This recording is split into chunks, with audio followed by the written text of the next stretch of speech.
বাসর রাতে বউকে তুই বলে ডেকেছিলাম। বলেছিলাম, তুই আমাকে আপনি করে ডাকবি, কাছে ঘেঁষার চেষ্টা করবি না কখনো। কারণ বউ ছিল পুরোই কয়লার ড্রাম, কুচকুচে কালো তার গায়ের রং। বাসর ঘরে ঢুকে বিছানায় তাকিয়ে দেখি ঠিক যেন একটা কালো কুকুর বসে আছে, লাল ঘোমটা দিয়ে, ঠোঁটে লাল লিপস্টিক, কপালে ঢামা একটা টিপ। ওয়াক থু, কি বিচ্ছিরি সাজ! লাল কালোয় একে এক অগোছালো সাজ। বাতি বন্ধ করতেই বুঝলাম যেন একটা আধার নিয়ে শুয়ে আছি। নেহাত যৌনতার দায় সারা হয়েছিল সে রাতে। তারপর বিছানা থেকে তুলে দিয়েছিলাম তাকে। যৌতুক বিরোধী ছিলাম আমরা, তাই বাবার বক্তব্য ছিল বিনা যৌতুকে নিজের আত্মীয়ের কারো মেয়েকে পুত্রবধূ করে আনবে। তাই হলো। হাজারো অনিচ্ছা সত্ত্বেও বাবার গরিব বন্ধুর কালো মেয়েকে বিয়ে করতে হলো আমায়। কলেজে সেলফি বয়ের এমন একটা বউ জুটলো যে জীবনে বউকে নিয়ে আর সেলফি তোলা যাবে না।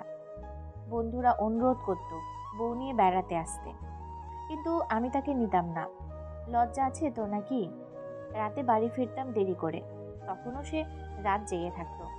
খাবার বেড়ে দিত, কথা বলতাম না আমি। কিভাবে বলি?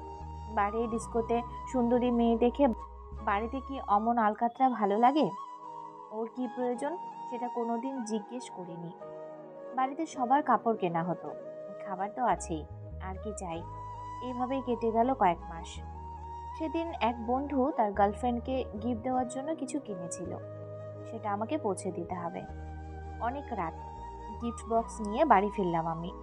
দেখলাম সে সোফায় ঘুমিয়ে আছে। ভাবলাম খেয়েছে তো। আমি না আসা পর্যন্ত আবার ওকে খেতে দেখিনি কোনোদিন। শুয়ে পড়লাম, কিন্তু মনটা বড় খচখচ করছে। ডেকে তুলে বললাম, খেয়ে তারপর শুবি। পরদিন সকালে গিফট বক্স খুঁজতে গিয়ে দেখি ওটা আর আস্ত নেই। ও ওটা খুলে ভেতরে যা ছিল ব্যবহার করা শুরু করে দিয়েছে। ওর খুশি মুখ দেখে কিছু বললাম না। বেচারি, কালো বলে কি সাজতে নেই? নিজেই হেসেছিলাম সেদিন। তারপর নতুন করে গিফট সাজিয়ে পৌঁছে দিলাম আমি। তারপর একদিন ও বমি করলে বুঝলাম ও মা হতে চলেছে। এক শীতের বিকেলে বাবা মা বেড়াতে গেলেন গ্রামে। বাসায় রইলাম আমি আর সে। সে রাতে তাড়াতাড়ি বাড়ি ফিরলাম, কারণ বাড়ি পুরো একা, গ্রাম্য মেয়ে। বলা যায় না ভূতের ভয়টায় পায় নাকি। বাসায় ফিরে শুনলাম রান্না হয়নি। কারণ জানতে চাইলে ও বলল, ভেবেছিলাম আপনি বন্ধুদের সাথে খাবেন।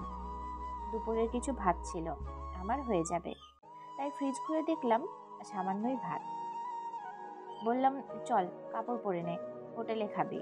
ও যেতে চাইলো না। আমিও রেখে যেতে পারছি না একা বাড়ি বলে।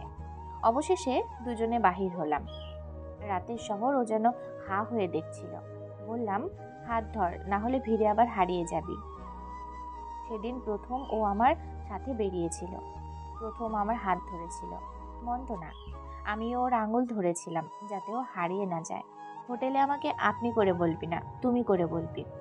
আচ্ছা, মাথা নাড়ল ও। কিন্তু হোটেলে খাবার সময় ও একবারও আমায় ডাকেনি। উল্টো আমিই বলেছিলাম, তুমি আরো কিছু খাবে?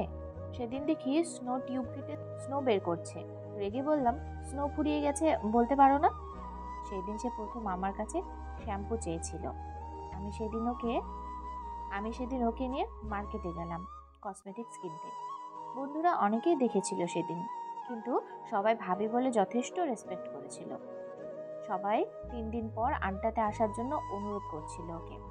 3 দিন পর আমি ওকে নিয়ে গেছিলাম মোটর সাইকেলে। ওর জীবনে প্রথম লং ড্রাইভ, আর ড্রাইভার ছিলাম আমি। আর আমার বউকে নিয়ে প্রথম জীবনে প্রথম ওর জন্য আজ খোদার দরবারে হাত তুলেছি আমি। ও যেন সুস্থ থাকে, কারণ আজও মা হবে, আমি বাবা। কোথা থেকে আজ এত কান্না আসছিল আমার। হাসপাতালে ওর কাছে বারবার ছুটে যাচ্ছিলাম। ও হাত ধরে যতবার বলছিল ওর খুব ভয় করছে, ততবারই বলেছি, ভয় পেও না, আমি আছি। সেদিনও কাউকে খোঁজেনি, শুধু আমায় খুঁজেছে।